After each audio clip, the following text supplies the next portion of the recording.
Çoğu erkek hangi soruyu sormayı atlıyor? Güçlü olmak istiyorsun ama güçlenen erkeğin ilişkide ne değiştirdiğini, kadının o değişime nasıl tepki verdiğini kimse sana açıklamıyor. Sen sanıyorsun ki kadın güçlenen erkeği görür, oysa kadının gördüğü şey hiç de sandığın değil. Kuralları ben yazmadım. Bunlar insan doğasının matematiği. Bu videoda kontrolün sessizce nasıl el değiştirdiğini göreceksin. Bunu bilen erkek en kritik hamleyi boş geçirmez. Peki bu mekanizma tam olarak nereden başlıyor? Güç bir anda el değiştirmez. Bir borsayı düşün. Hisse senedi günler içinde düşmez. Küçük küçük kayar, grafik yavaş yavaş aşağı döner, ta ki tablo tersine dönene kadar kimse fark etmez. İlişkide de aynı mekanizma sessizce işler. Erkek durduğu yerde çürür.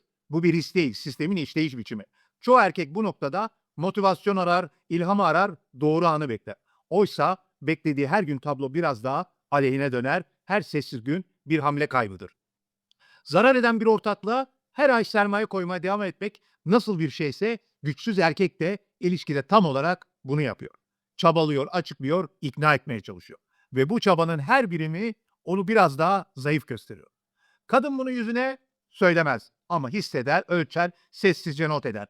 Kimseye itiraf edilemeyen o an vardır. Erkeğin her şeyi taşıdığını sandığı ama masada artık hiçbir ağırlığının kalmadığını hissettiği o gün.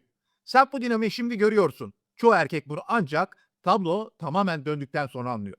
Bir sonraki bölümde bu kaymayı tetikleyen 3 somut kalıbı göreceksin. Peki bu kalıplar içine işlerken erkek nerede duruyor?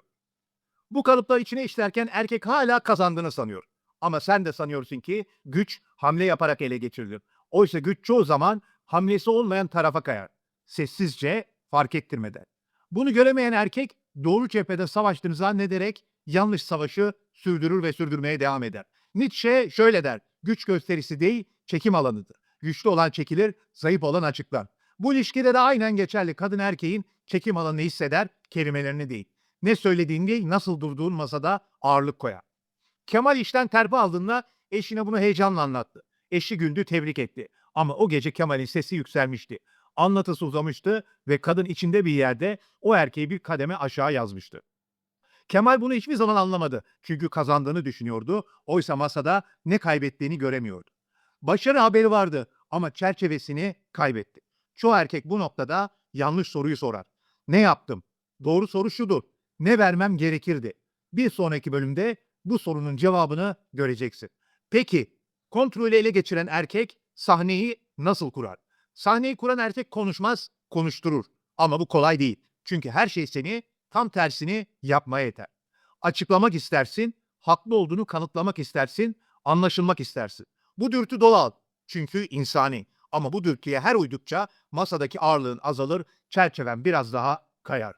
Kadın erkeği kelimelerinden değil, duruşundan oku. Güçlü erkek bunu bilir ve her boşluğu doldurmak zorunda olmadığını anlar.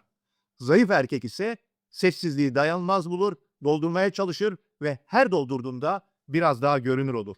Biraz daha okunur, biraz daha hafif kalır.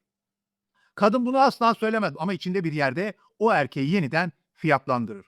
Kimsenin dile getirmediği o an gelir.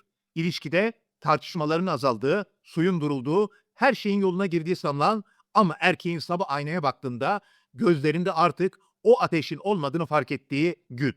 Kadın bunu görmez, erkek bunu söylemez ve o sessizlikte tablo yavaşça döner, kimse fark etmeden.